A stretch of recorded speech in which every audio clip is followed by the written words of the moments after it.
అవునయ్యా, మార్కెట్లో దొరికే ప్రతి వస్తువుపై దాని ధర ముద్ర వేసి ఉంటుంది. కానీ రే అనక పగలనక కష్టపడి పండించిన పంటకు గిట్టుబాటు ధర అడిగే హక్కు మన లాంటి రైతులకు లేదు. ఇది ఎక్కడి చిత్రమయ్యా, ఇది ఎక్కడి చిత్రమయ్యా. ఇక్కలు పడి అప్పులు చేసి పంటలు పండిస్తే దానికి గిట్టుబాటు ధర రాక ఇలా తల వంచుకునే కంటే వ్యవసాయాన్ని వదిలిస్తేనే మంచిది. అప్పుడైనా మన విలువ తెలుసుకుంటారే. అవును, పంట వరదల్లో కొట్టుకుపోయింది అనుకుంటా. పోతా ఓటమికి పారిపోతా. మరి అప్పుడు రైతుగా పుట్టాక ఈ రైతు భారతంలో ఎప్పుడు ఉండే కష్టాలే బాగుంది. రైతు దోచుకుంటూ నీ వ్యవస్థ గురించి అందరికీ తెలియాలి.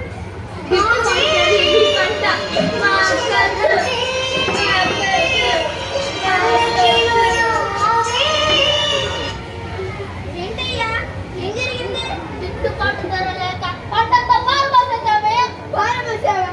అవునులే, ఇంట్లో కొత్త ఏముంది, ఏడు ముక్కలు లెగుస్తాం అనుకుంటూనే అంతకంతకు పడిపోతుంది. మాటలు పట్నం పోదా? మూసుకోవే.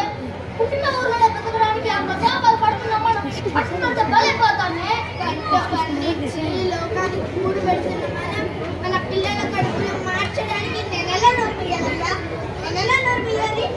ఈ జన్మలో ఏ పాపం చేశామో భూమి రైతుగా పుట్టాము. లాభం లేదు. రైతులే చెప్పుడు గద్దలే ప్రభుత్వాలు. రైతుల రోజు రోజుగా బలమైన చేరుకుంటుంటే ఏం చేస్తున్నారు గట్టిగా నిలదీయాలి. ఒక్కటే మార్గం. రైతుకు న్యాయం చేయాలి. గిట్టుబాటు ధర పెంచాలి. మీరు చేసే ఈ దీక్ష దేనికి? ఎవరిపై మీ పోరాటం? ఇది దీక్ష కాదు, మా రైతు జాతి బ్రతుకుల కోసం, మా రైతుల కోసం చేస్తున్న ప్రయత్నం. రైతు పంటకు గిట్టుబాటు ధర, రైతు నిశ్శబ్దంగా బ్రతకడానికి ధైర్యాన్ని ఆ ప్రభుత్వాలు దిగొచ్చి ఇచ్చే వరకు మేము తిరిగేది లేదు. నేను రైతుని అని గర్వంగా చెప్పుకొని బతికిన మేము ఈ రోజు నేను రైతుగా ఎందుకు పుట్టానని బాధపడే స్థితికి మమ్మల్ని తోసేసింది ఎవరు అని కనుక్కోవడానికి చేసే ఉద్యమం ఇది. రైతు ఘోషని కళ్ళుండి చూడలేని ప్రభుత్వానికి విధించడానికి చేస్తున్న ఉద్యమం ఇది. ఎన్నో రోజులుగా దేశంలో రైతులు ఉద్యమాలు మాని భిన్న రూపాల్లో తమ నిరసన తెలిపిన ప్రభుత్వం నుండి ఎలాంటి స్పందన లేదని రైతులు వాపోతున్నారు. ఇంకా ఎంత పోరాడినా ఫలితం శూన్యం. వాళ్ళు మన చావునే కోరుకుంటున్నారంటే చచ్చిపోదాం. అవును, చచ్చిపోదాం.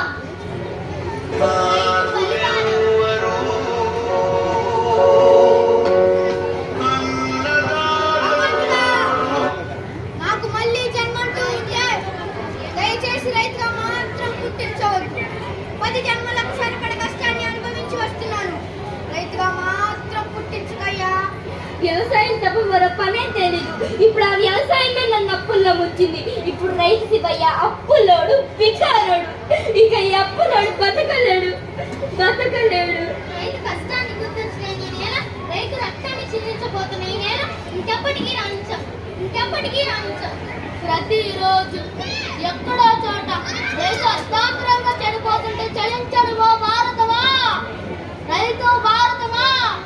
జోహార్ నీకు, జోహార్ జోహార్.